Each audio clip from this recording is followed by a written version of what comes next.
Back locally, Utah Senator Orrin Hatch is supporting a bill that would clear up the criminal justice system by putting fewer people behind bars.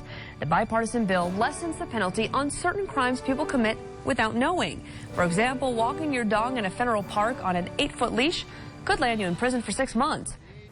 Mens rea is Latin for a guilty mind. The term expresses a time-honored fundamental feature of our criminal law, that in order for an act to be a crime, the actor must have committed the act with malicious intent. For the past several months, I've been working on legislation to address the deficiencies in mens rea requirements in existing statutes. My bill would set a default mens rea requirement for all statutes that lack such a requirement. No government that purports to safeguard the liberty and rights of the people should have the power to lock individuals up for conduct they did not know was wrong. I'm both puzzled and disappointed that the bill we're discussing here today does not include any provisions to shore up mens rea requirements or criminal intent requirements.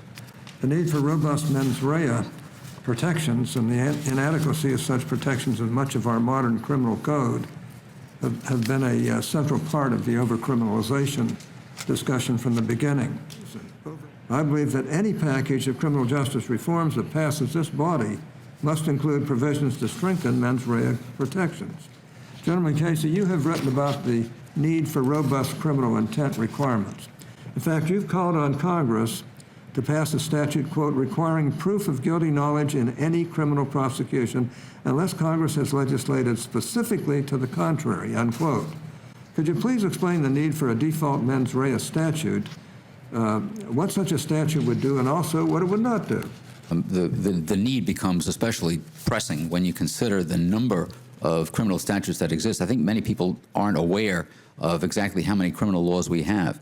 When you combine the criminal statutes that are in Title 18, Title 21, and scattered elsewhere throughout the federal code with regulations, it's my understanding that the Library of Congress was unable to come up with an accurate statement of how many criminal laws we actually have. You add to that the fact that many of them do not have mens rea requirements, and it's a minefield out there for people who are trying to obey the law. We're all familiar with the examples. The fellow who out here was working at a veterans facility and hosed down some waste into the drain because that's what he was told to do his job. Found out that he was polluting a navigable river because it eventually went into the Potomac, and had to plead guilty to a felony as a result. That's ridiculous. You have to have some sensible standard, and an across-the-board mens rea requirement. A law of that kind, I think, would be enormously valuable. The only thing, as you pointed out in your introductory remarks, the only thing we're dealing with are situations where people are potentially being deprived of their freedom, plus whether they're deprived of their freedom or not, of being tarred as criminals. And in those areas, I think a default mens rea requirement is absolutely necessary.